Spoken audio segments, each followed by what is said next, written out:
And welcome to the annual WriteHive conference. This year is packed with a ton of great sessions for writers, writing professionals, and the publishing industry. WriteHive is a nonprofit serving the writing community with free and inclusive resources, events, programming, and connections, and much more.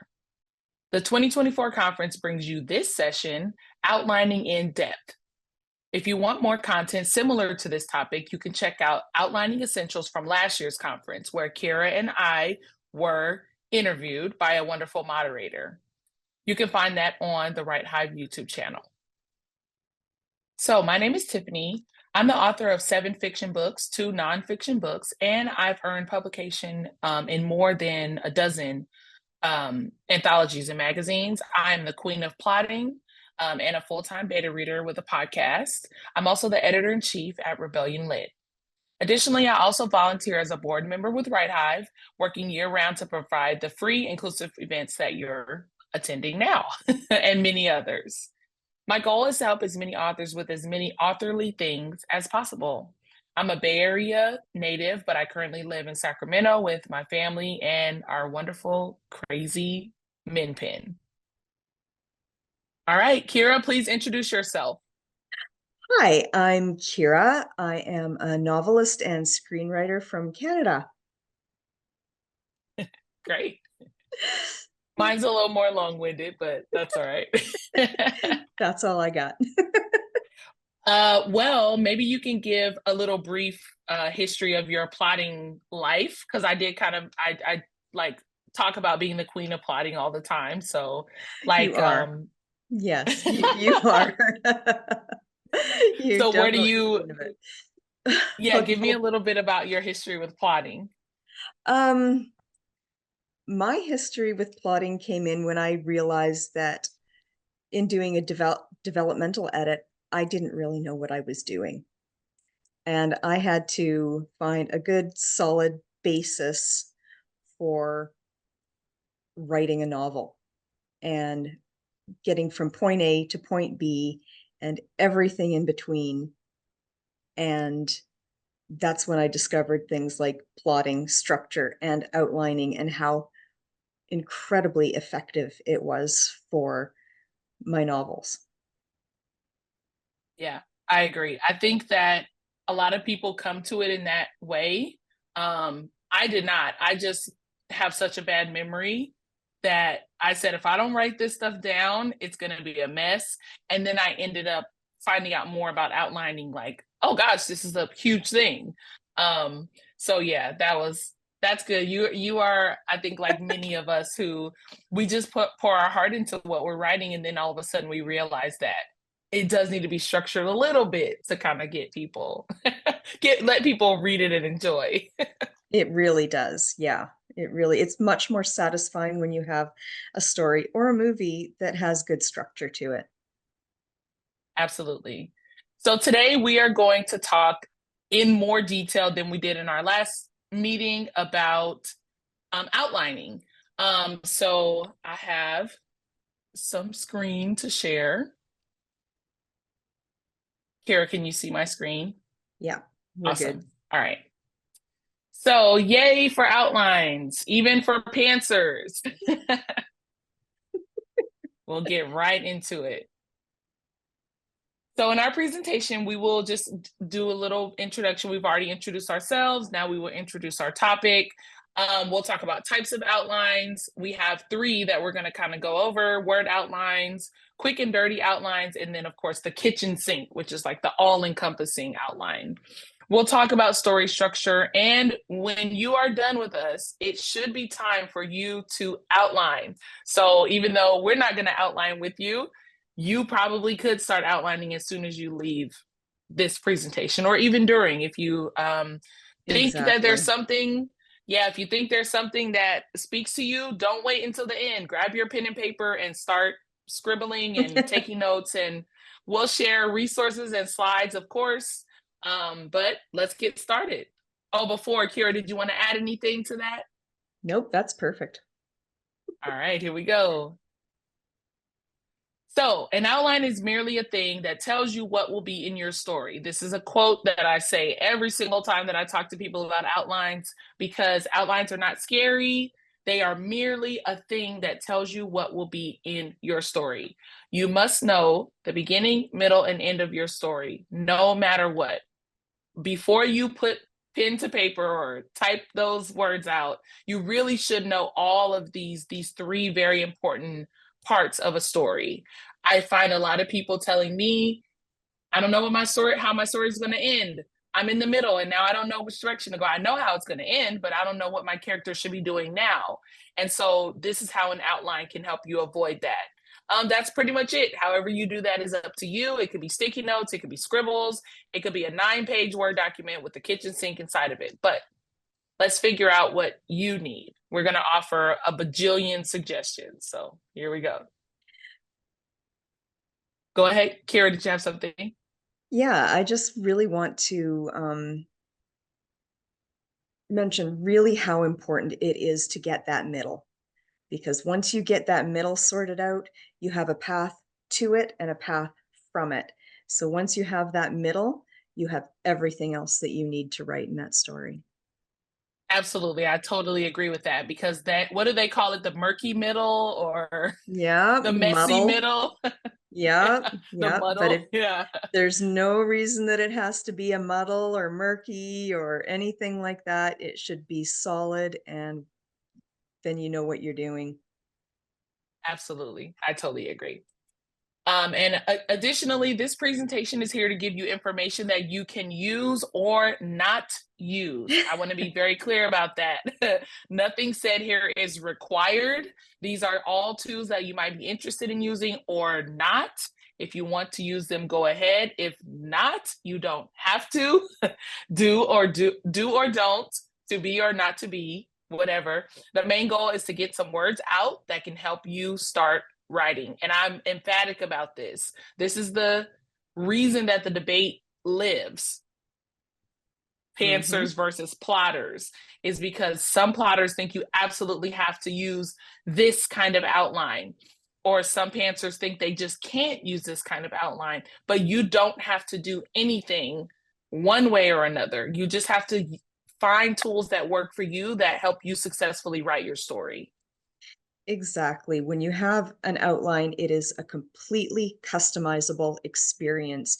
You can have half of it down on Post-it notes, the other half of it in an Excel spreadsheet, and another bit of it on a app if you want, or you can have it all in a nice and neat notebook. You can have everything that you want customized to your experience and how you need it to work. It's as easy as that. Yep. All right, so we're starting with types of outlines, words only.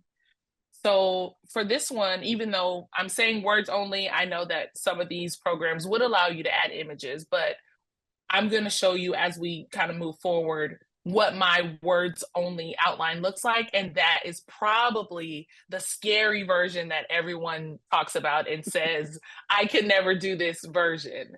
So we're talking on Microsoft Word, we're talking Apple Pages, we're talking Google Docs, we're talking, most phones have a notes application that I know lots and lots of authors are starting to write on their smaller electronic devices, like their tablets, their phones. So we're talking about the Notes app. And then, of course, we're talking about, Kira, like you mentioned, notebooks, papers and pencils and handwritten notes. Absolutely is a form of outline. And I put 3 question marks by this one because it's not necessarily words only, because I know a lot of people who handwrite their notes also draw pictures, they world build in their handwritten notes. So yeah, handwritten notes kind of span the spectrum of, you know, what they can look like, even more so than a Word document or something of that sort. Exactly. Yes. Perfect. All right. So this is the Tiffany way. This is the daunting, dirty, huge, 10. My outlines are typically between, I wanted to start with this because this is the scary one. This is the one that everyone's like, oh my gosh, I can't do that. How do you get so many details? Blah, blah, blah, blah. And does it stunt my creativity? The answer is no. And the reason it doesn't is because for me personally, it's because I have a bad memory. So when I think of my stories, the way I even get them is something like, oh, shower time or a dream. When I'm in the middle of work, I think of a story. If I don't go to my computer, pull it up, or get a piece of paper, write it down, it will be gone. So for me, having an outline like this is essential. So just to give a little characteristics, the very top area is usually where I keep the character information because I do think characters are quite important to the story. So I keep them at the top. So their names, how old they are. In this one, you can see that I've actually written their age in which different books because time is progressing. This is a series. And then of course I read a small description of who they are, what they look like, maybe how they're related to each other, and so on. This is a very old outline, so my new ones are even more detailed. I'm afraid to say. I know the feeling.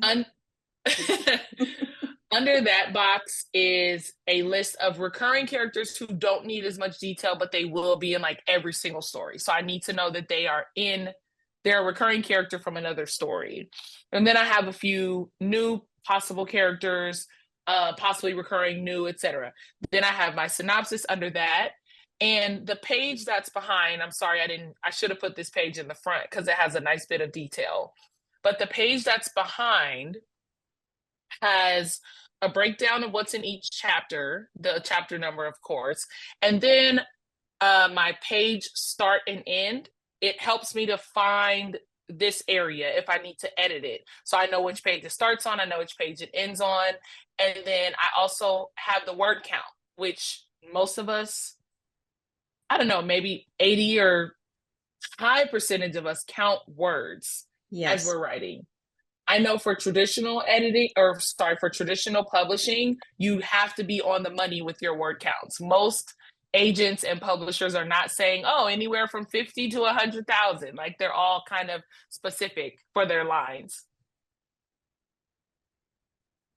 Excellent. So I keep my word count here.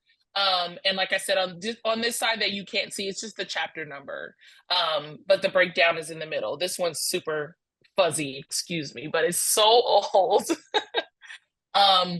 But Kira, I wanted to ask you, in comparison to mine, how does your outline look in this sense? Like, do you go with the words or? Yours is got some nice details that I don't have. I don't have, word count, per chapter, those sorts of things. That's a really, really great thing to put in. Because I don't write my story in chapters, I write it in scenes to start with. So that's actually a really interesting little bit to put in. But yeah, comparably, mine is just as detailed. Okay. So here we are. That's why we're here. All right. So again, this is that bulky, huge, like the first section with all my details is usually 2 to 4 pages. And then my breakdown, depending on how many chapters, could easily be 6. And again, how much detail I want to put. Like you can see here, this one is only 3 lines, but this one is a lot longer. This one has a little bit of a quote in it. So yeah, it runs the gamut, but it is truly what I need in order to keep my head on straight. I know that feeling. So word outlines can include character profiles, word, page, and chapter counts, matrices, which is such a fun word, setting details, and timelines, as well as like any other thing that you want to include. Much, much, much more. So what is a matrix or matrices, depending on how many you have in your outline? This might be something that I just made up, but I use matrices to sort information into a nice, neat place. It includes deeper character development, romance details, progress of a crime, and just all kinds of different stuff. So for the romantic chemistry matrix, excuse me, this matrix basically explains why your love interests love each other. In order for your readers to ship a couple, they need to feature the following traits pretty equally. So the matrix includes respect, friendship, vulnerability, trust, and intimacy. And those 5 things, I basically detail how each character has that quality, or how the other character sees that quality in that character, because that's the reason they've fallen in love with one another. In the progress of a crime, this is where you tell the details of the crime, the telling aspect of the crime. There are so many things you need to know about a crime that your readers shouldn't know, because it would destroy the mystery of your story. So this timeline of events, or just details of what happened, is a perfect matrix to include in your outline. So basically, especially if you're writing a mystery, sometimes in thrillers, you get more details up front, or you get more details in chronological order. But in a lot of mysteries, you don't get these details till the end. But as the author, you still have to red herring, and you still have to dip into the clues in order to give your reader that sense of being involved in the crime, or following the detective, or whatever. And so if you don't know the progress of the actual crime that actually happened in real life, how can you then trick your reader into not knowing who the killer was, or to give them those breadcrumbs along the way? So you're not putting all this in the story. Where are you going to put it? You can put it here. You can put it in the matrix. Exactly. It's a very, very excellent tool. I love matrices. Yeah. And I It's love that awesome. word. I do too. It's Yeah. great. All right. So Okay. here we're going to talk Yeah. timelines. A timeline is a Yeah. breakdown of how your story progresses minute to minute, hour to hour, day to day. This is a good thing to set up if you have a large group that has to split up, if you have dual POVs, or a lot of flashbacks. All right. I will get into a bit of detail on timelines. And a timeline is really just a chronological linear line on which you put all of the events of the story in the order in which they happen. So everything right from the beginning through your middle, through your all is lost, and through the end, it's all just going to be sitting there in a nice line, or in a nice spreadsheet, or a Word document, or anything you like. But it's a great tool to use when you have ticking clocks and you have to know exactly where everybody is at every moment until that grand reveal. And it's a great thing to do when you have, as you know, was stated, dual POVs, where people are in different cities, or different parts of a town, or different lands, and you want to know where everybody is at the same time, so you're not writing somebody doing something in spring when it should be the fall. So that's a really great tool to use there. And once again, for crime or action, where you have something that needs to happen at certain times and you want everybody to arrive at the same place at the same time, there you have your timeline, and you're not missing anything that happened, and it's all right there for you. Yes. Yeah. I love that. And this is one of those really deep versions of outlining that I think a lot of people forget. Like, all the timeline falls into the matrix category, where it's like a Yes. set of details that are outside of like your chapter breakdown or whatever. Mm-hmm. But it is so essential for you to make sure, because what it does when you don't have this timeline arranged properly is you end up having continuity issues. Mm-hmm. Like, you're saying that these people are doing the same thing at the same time, but then one character's doing something in the morning, the other characters are doing something at night, but then they meet up in the morning on the Exactly. same day, and all of a sudden you're like, oh gosh, I accidentally put you at night. if Yeah, what they were doing was vital to be done at night, you have to make some changes. So it's really exactly. important to know, yeah, where everyone is at what time. And it's also really good to show you what your pacing is doing. You'll sit there and you'll write it all out and you think, well, no, I have 3 action scenes in a row. That's not going to work, Hmm. especially because I have, 4, quiet scenes doing nothing afterwards. So then you can look at it in a nice, easy overview and say, okay, well, I have to work on my pacing right there. And you can also use a timeline for your character arc. So you know your character is going to be like this at the beginning, and you want them to be like this at the end. And you have to have all of the different things that the character is going through. So you want to make sure that it's all going to meet there in the end again. And you can have a nice timeline for your character progression as well. Yes. So my little cute fakey fantasy novel timeline is just an example. In the morning, the team splits up. So the morning symbolizes your very first action. It's like the first thing is everyone's going to split up, and now you've created the two necessary timelines. So team one goes to the forest to find the sacred river, and at the same time, team two is spying on the enemy. And a lot of times, I guess we can mention that authors do this to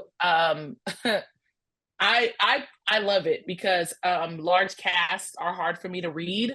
I read a lot of crime fiction, and there's like one detective you're following, and he's interviewing one damsel in distress, and then he's beating up one criminal. And there's, so in fantasy novels, you get to have like 10 people or, huge casts of characters. So this helps you to give every character a little bit of, while we talk about the benefits of splitting up your team and dual POVs and all this kind of stuff, it Hmm. gives you a chance to grow those characters and develop them away. So, like in this example, the team in the forest may include a mage, and someone who's a naturalist, and they know how to find the river due to their powers. So then you could build on that during that time instead of Hmm. trying to cram it in with the espionage group, who are all the spies and the mercenaries. So now that they're Exactly. split, but again, they have to be on the same time, because in the next set, team one is going to be captured at the river, and the other team finds out that they've been lured into a trap due to what they're doing with the spying. So Yeah. now we have that conflict created. You have both teams using their expertise in different areas, and your reader feels like they're still connected.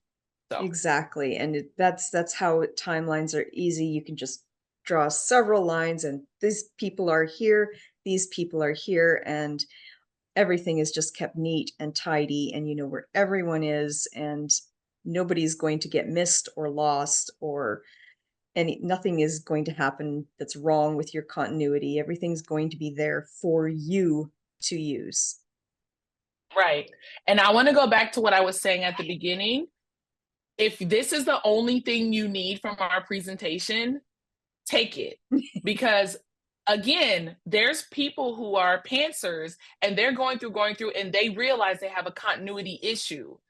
Take this, do your timeline over, and then all you have to do, like, I'm serious, it is like magic.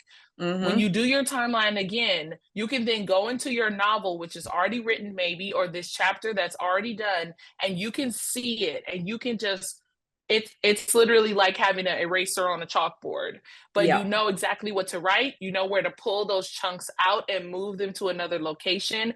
You don't Hmm. have to use every single thing we're saying, but if this speaks to you and if this is needed, go ahead and grab it. Yeah, it's really quite effective. It's incredibly useful. Yeah. And even if you want to start a story, you can use it as a band-aid, or you can use it as your first steps. You can set it up right now, like, oh, I got a lot going on, let me set it up before I start. Or you can set it up later, but just keep these tools in your back pocket It's for sure. also really, really useful for editing. Once you've done everything Yes, and you need to do an edit, write down all of your scenes, everything that's in them, and then you can look it over and find your problem areas if something just isn't working for you. It's excellent for editing. absolutely. And we're not going to talk about it today, and I don't use it very often, but reverse outlining is something similar where Mm-hmm. a lot of editors will tell authors to go backwards through their story and like write down everything that's happened. We're not going to talk about that, but it is another tool similar. It's used in the editing process, and And you it can does look it help up. a ton. Yeah. Yes. All right. Mm-hmm. Oh, here's my matrix, my romantic chemistry matrix. So these Nice. are okay, so I have to explain this. I love this thing so much. I took a Pro Writing Aid offers free courses, and they do some genre specific educational weeks basically. So they did a romance week and I went and it was amazing, and I've gone like every year since I started to write romance. And I always mess up her name. Jenna Mordacy, I think is how you say it. She's a YouTuber. Her videos are awesome, but she did a presentation there. And this was where I adapted this matrix from her talk, basically. And what she explained again is that these five, and I'm sorry that I left the last one out, but the last one is intimacy.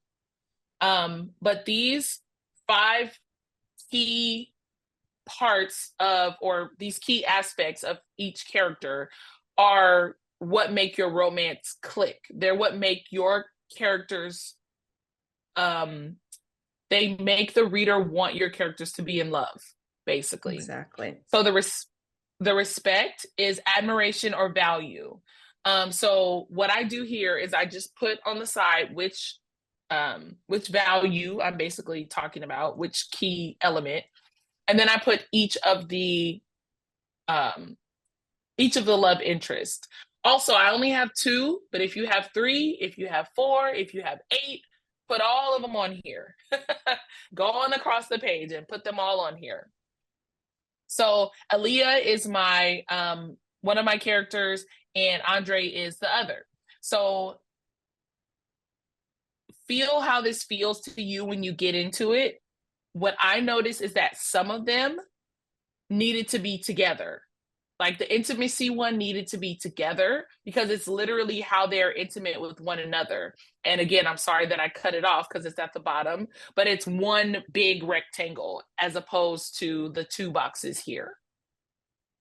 The other thing that I started to do with this was, in some cases, it's how that person is that quality. And in other cases, it's how the other person sees that quality in them. So I will read the first one, respect. Aaliyah, the queen of research. Aaliyah respects Andre because she has researched him and knows he's an amazing investigator. He's also smart. She finds out his alma mater is Loyola University. So she respects him because of this. And I put that in her box because that's how she feels about Andre. I said she even respects his desire to relax and enjoy his time in a sleepy town. He's worked for 2 decades in a tough precinct, solving a record amount of cases, and he deserves to have a restful life if that's what he wants. Andre respects her despite her intrusion, and she's impressed by that too. She's impressed by the fact that Andre respects her as a female investigator.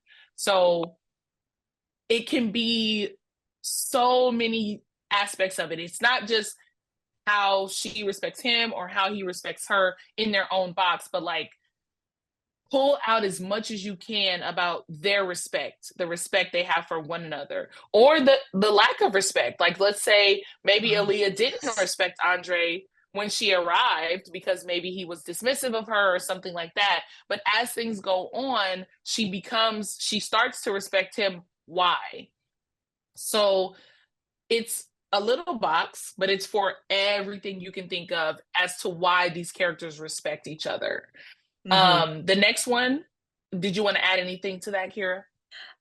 No, go on. This is really excellent. Thank you.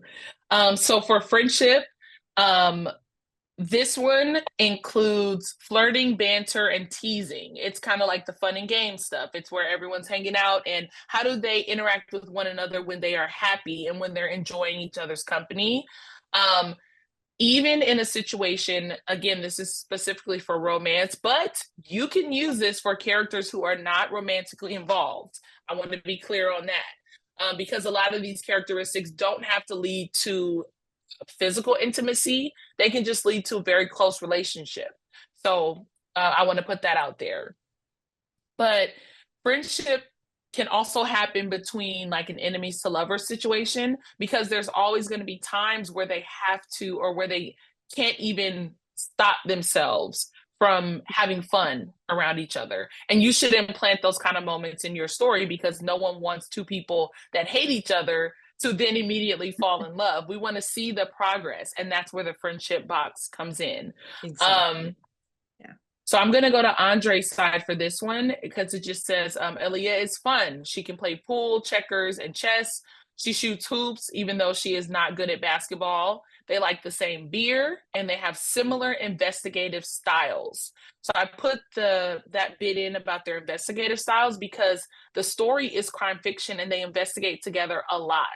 And so while they're investigating, the fact that they can seamlessly work together without fighting, without fussing about methods is a part of their mutual friendship. Like, oh, anything you do together with someone else that you guys are both good at, a lot of times it bonds you.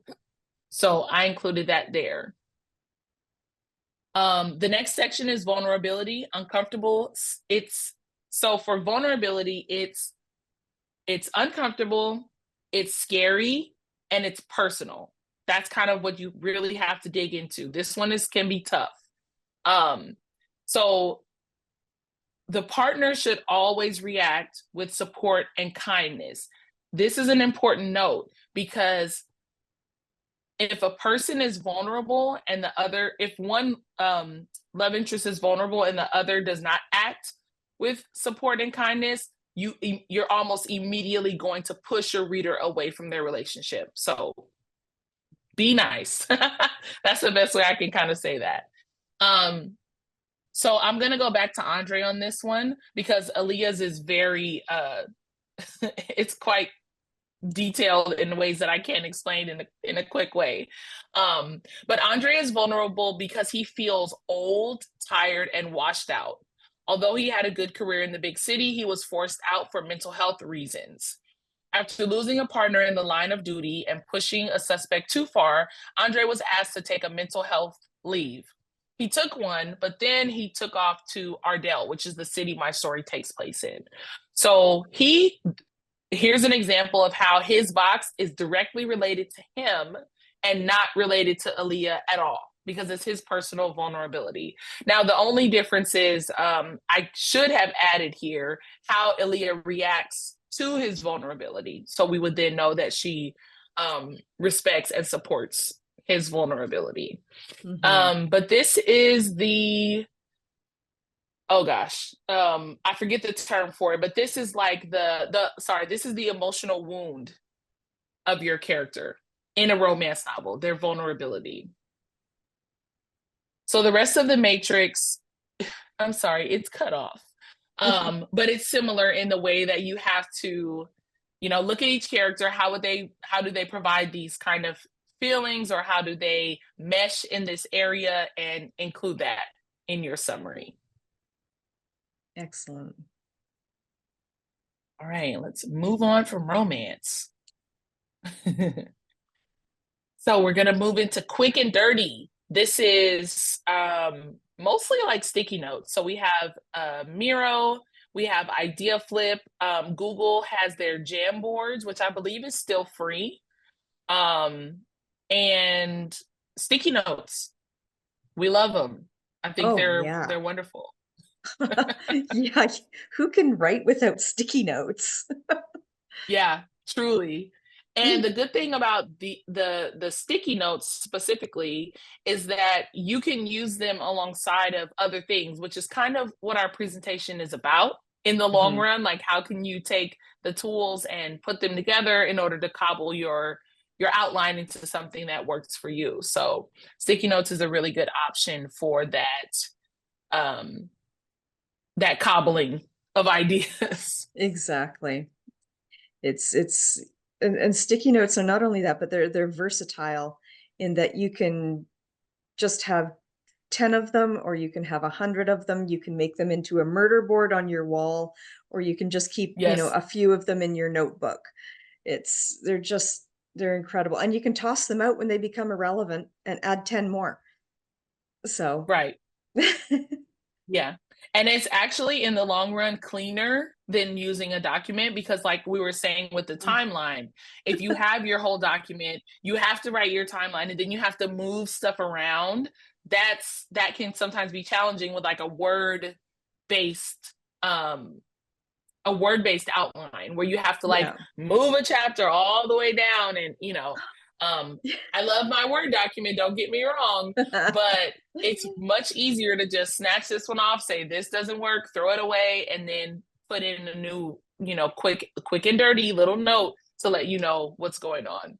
All of my notes, my outlines, and everything are all in notebooks done with pen.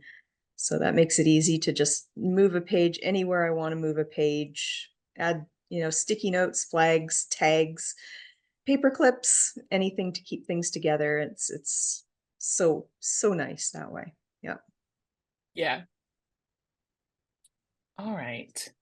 So yeah, I wanted to mention that sticky notes are great for writers who learn both kinesthetically and visually Oh yeah. because of course everything is visual, like you have to read your notes or you have to, but it's not exactly the same as having that piece of paper in front of you, having those colors, having to actually write down with your hand what you're thinking, and then moving things around.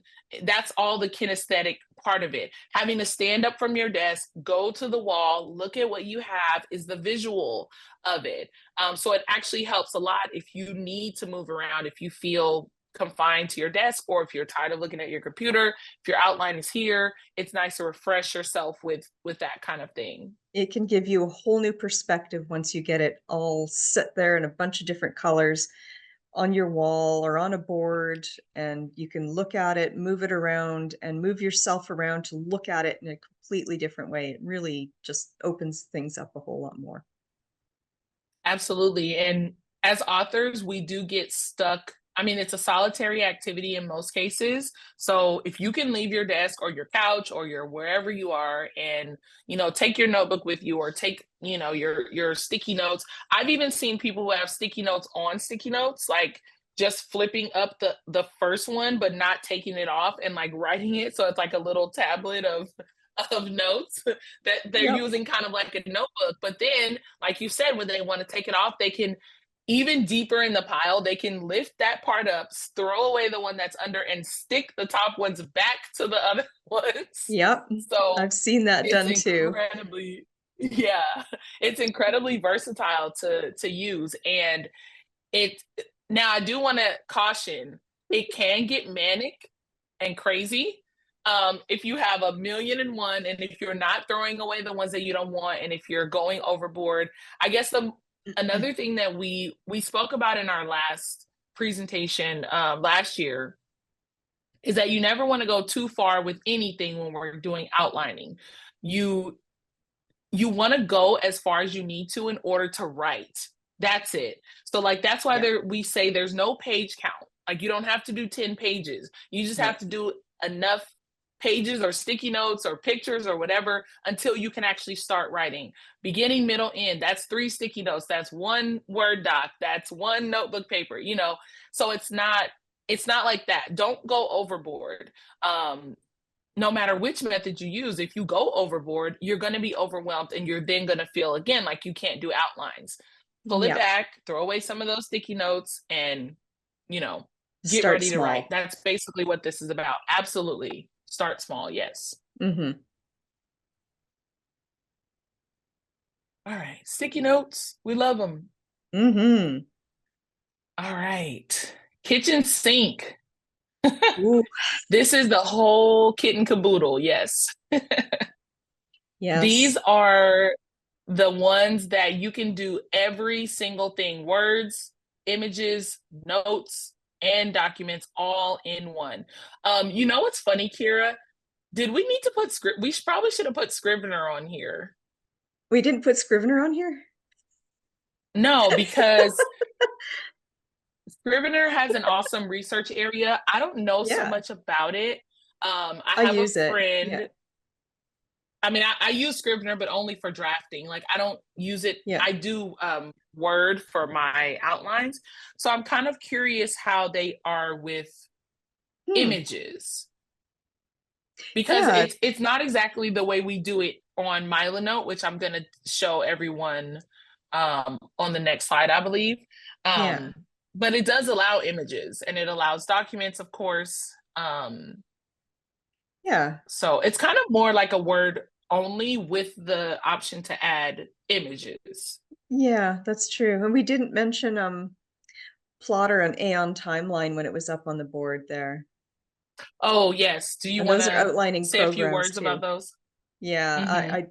yeah, they're just outlining programs that you can use for your computer that do timelines, mind maps, and do your timelines in many different ways and give you multiple ways of recording all of the continuities and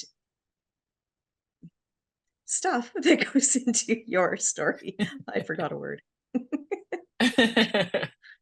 Yeah, I would love to hear in the chat if anyone has more details about Plotter. Plotter is a huge one that I always hear about, Mm-hmm. and Scrivener's ability for outlining, because I just Mm-hmm. haven't used it.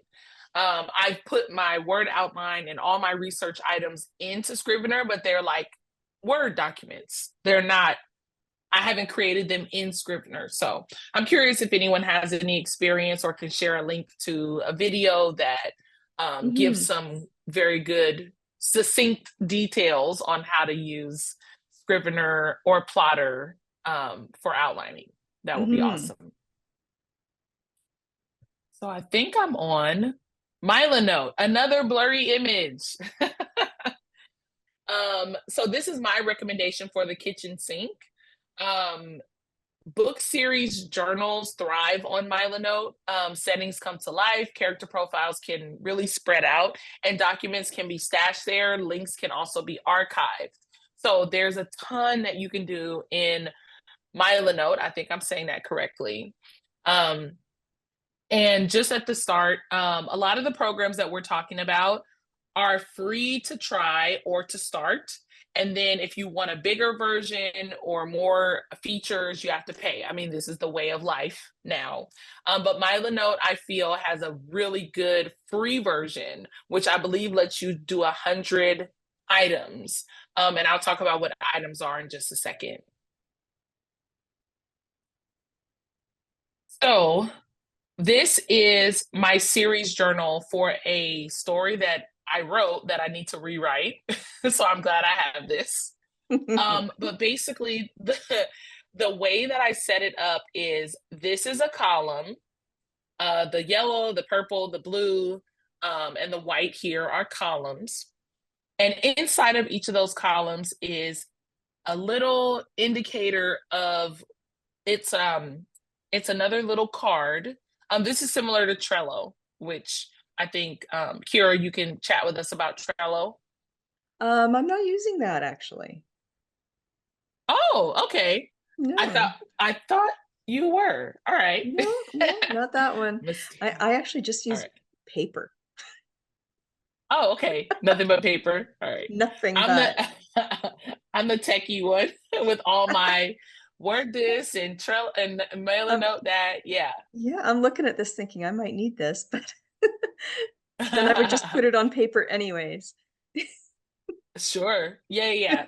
So, basically each little card, like this one, under stories, it says series map, which is literally a bunch of pictures that I put up showing me which direction my story series will go, and little arrows that point here, here, here. So it's very visual in that sense.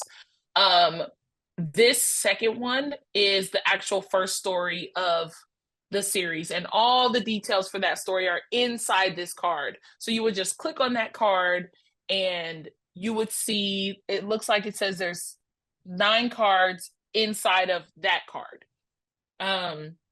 This is book 2 that I was planning, in book 3.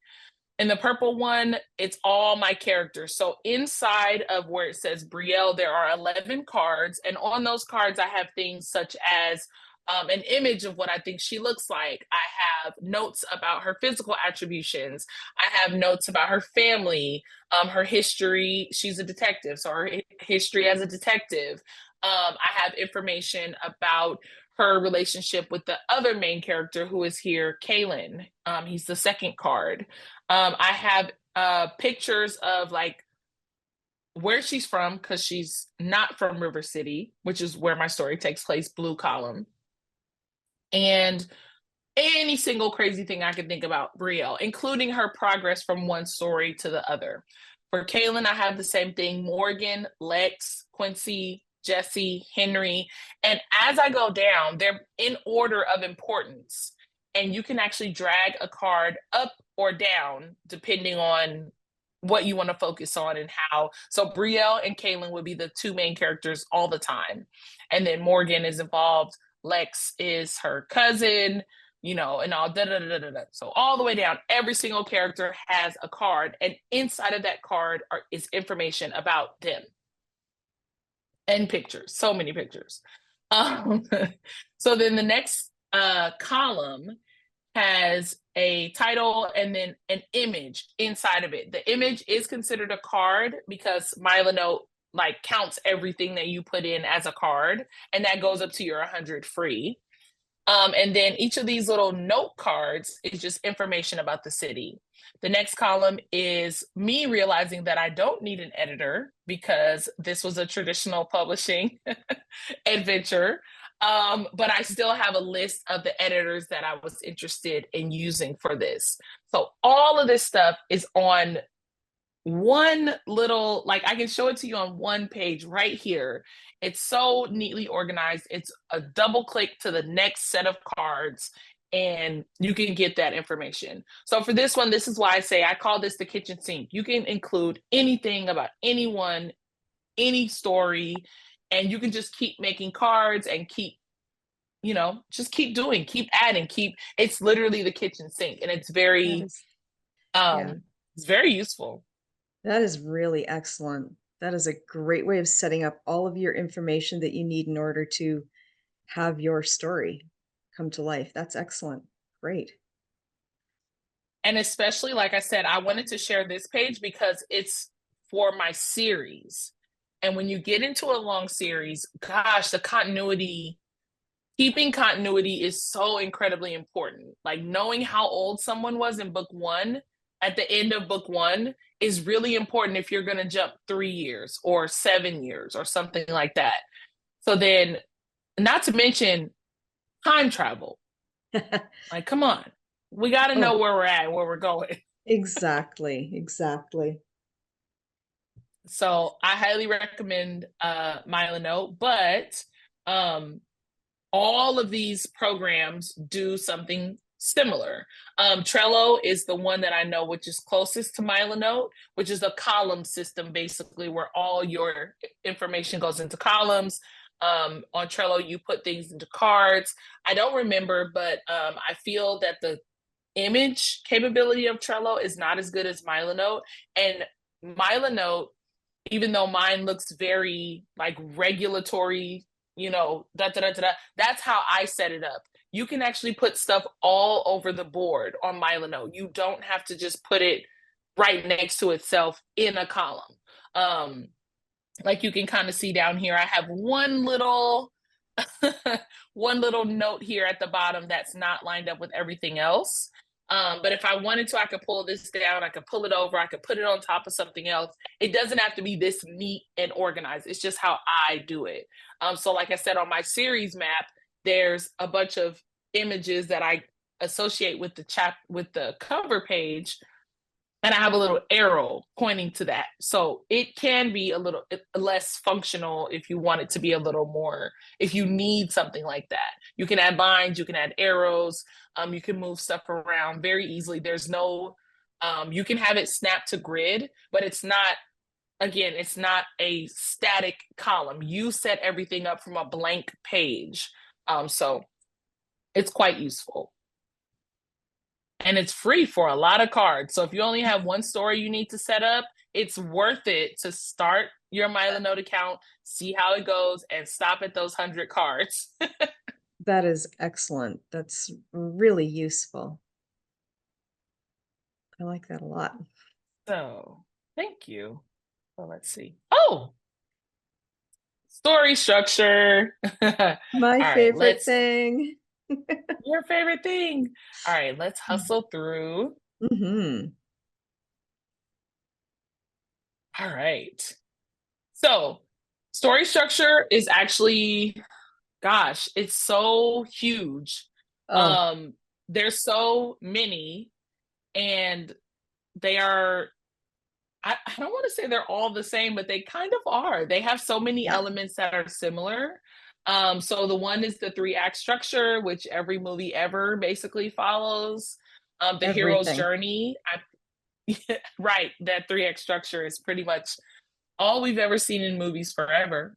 It's all we've ever seen Um, in books forever. I mean, it goes right back to Aristotle and his poetics. mhm. 3-act structure. There it is, 2000 years ago. So we've been doing the same thing for 2000 years or more, obviously.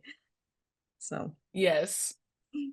So that one, I think we all know, that inciting incident, that midpoint, that climax, the plot point one, plot point two. Um, I think the hero's journey is the one where it's a little bit more like wordy. Every step has like a title. So step one is ordinary world. Step two, call to adventure. Step three, yeah, refusal of the call. And this one is very like, I put the examples as The Hobbit, mythic. Moby Dick, and Blade, the movie Blade. Yeah, Um, yeah. The hero's journey is about mythic structure. It really takes you down into the mythics of the hero's journey and how that touches on our, combined interests in life, the way we work things in. Oh my gosh, I'm just rambling here. But what I do want to say about structure is that each one of them, while being incredibly different and incredibly the same, it doesn't matter which one. There's no better structure than another. The structure right. that is the best structure is the one that works for you. Yes, agreed. Mm-hmm. And there's more. There are. the Yeah, and the 4-act structure looks a little bit like the hero's journey. It is. And it's also a 3-act Yep. structure. I work with a Yep. 5-act structure. So Yes, you mentioned this to me, and I was like, "What is that?" But of course, yeah, one it's extra act. and the thing is that even though it's a 5-act structure, it's still a 3-act structure. I just call it different things, and that's what everybody does. They just call the parts of a story different things in order to help themselves relate to it more easily and in order to identify with it. But once you know what structure is, how to use it, and why it's important, then you find your own structure, whether it's a certain one or a mix of a bunch of them. And as long as you know Right, what structure is and why it's supposed to be or should be used, then you know you know what you're doing with it. right. It's the same thing like about tools. Use what works for you, use what doesn't, or don't use what doesn't work. I Yeah. did want to talk about the Pixar storytelling one really quick because it's so cute and interesting, and um, it is literally how all like young stories are written, or the children's and young adult stories. It's literally the hero's journey, but put into like this. how many sentences? 6, 7? Oh no, 2, 4, 6. 6. Yeah. Yeah. So once upon a time there was blank, every day blank, one day blank, because of that blank, because of that blank, until finally blank. And if you can think of any movie, you can see this. You can see this. Like the once upon a time is the old world, the beginning, the place that the person was at before something changed. Every day was the same. You see the character walk down the street, go to work, everything's the same. One day there was a meteor. And so that's the event that ends the old world. Your Because of inciting that, because of incident. that, these are, yes, that's the one day is your inciting incident. Because of that is, because of that incident, your character did this. And because of something that happened later, your character does this until finally your character is done. They've resolved everything. So, Kira, I remember you mentioning that it's a good way to write a premise or a synopsis or something that you have to Yes. write about your story that's really short. If you want to Yeah. use something like this, It might you work can for a bang out query. your, yeah, super quick and to the point, which is what they usually ask for. They want like Hmm. 500 words or whatever. So this Yeah. one is a tool that I want to give everyone because you could truly use it for anything. You can use it to write the back of your book blurb. You can use it to write a tweet for a pitch event. You can use, I mean, anything that you need to condense your story down into its finite points. It's It's a right there, I think, in that. I think it's a good way to look at if you sit there and think, I have a really good idea for a story, but do you try to fit it into the Pixar storytelling sequence? And if it works, you have a story. If it doesn't, add Yep, those things, then you have a story. Then you can yep, start writing. And then you can yeah. pants your story if you really want to, right from that, because you have all of the things you really, really need right there. Yep. And I think you just told what I told at the beginning, which is all you need is a beginning, middle, and an end. And that is Yep. exactly what this is, the shortest, fastest beginning, middle, and end that you've ever seen in your life. Yeah, Maybe I should have started with that and then we could be done. exactly. I actually like to say a beginning, a middle, and an all is lost before you get to the end. So you have those three: Yes. beginning, middle, and an all is lost. Then you have your story. So it's just And as then easy that's as it. three little bits, 3 little long as you bits. have Yeah, them. I agree. Cool. Yep. Hmm. So structure is awesome. You should have Hmm. it, but you shouldn't stress over it. No, it is not formula. Structure is not formula. Never is. There's two Yes. completely different things. If you get doing something and it sounds formulaic, it's because you're doing the same thing over and over and over and over, and you're not doing structure. Hmm. Exactly. So, these are my resources, and I want to point out, we'll have some other things to share as well. But point out, use your critique partner for this as a resource. Yes. They can read your outline before you even start to write, or they can read your little 6 sentences about your story and see if it makes sense to them. See if they can fill in any gaps. I do this all the time with my stories. And because your outline will be a condensed version of what you're actually writing, they may see some gaps that are unimportant. Like I've had people kind of ask me, well, um, you said she wears green, but I don't like the color green, or I don't care. Why do I care about green? And maybe I know inside of my head why that's there. If they don't know, that's fine. But there's other things like I've had people tell me, well, if the gun was in the cabinet, how did she get it out without the key? Or, this kind of stuff is a plot hole. So Oh, I know, ouch, she broke the you don't. glass. I have to include a sentence that says she broke the glass so Yep. that, you know, um, Oh, so make many of sure she those. breaks the glass. Exactly, exactly. Oh.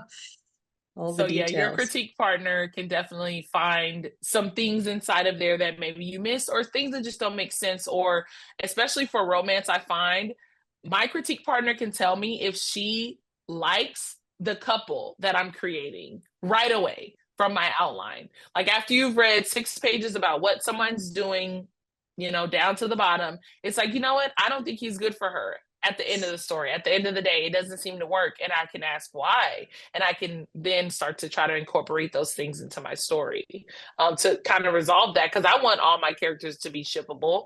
Yeah. But yeah, like, what's the point of writing a romantic crime fiction if everyone's gonna either die or not be in love? It's boring. So, Exactly. so Exactly. yeah. Yeah, but other than that, I say just find the items that help you the most, and start outlining. Just outline until you're ready to write. That's Yes. pretty much it. It is a really good tool to use if you get writer's block, if you're one of the people that gets writer's block. Then Mhm. start outlining. That'll For quite sure. often shake out all of the problems that you were having and show you a direction to go. Absolutely. So Mhm. thank you everyone who is here, and I'm excited to answer questions in the chat and Yes. anything that you want to share. We are all here to be resources for one another. If you know more Mhm. about outlining than me, please teach me something. Yes. Oh, we're Yes. total nerds about this. We want to know everything about outline, everything about structure. It is just the thing. Yes, absolutely. It's a hobby for sure. Ooh, at the very Learning and least. talking about it. Yep. Absolutely. Yes. Hmm. So thank you all for Thank coming and you. enjoy the rest of the conference. Oh, it's a wonderful conference. Have so much fun.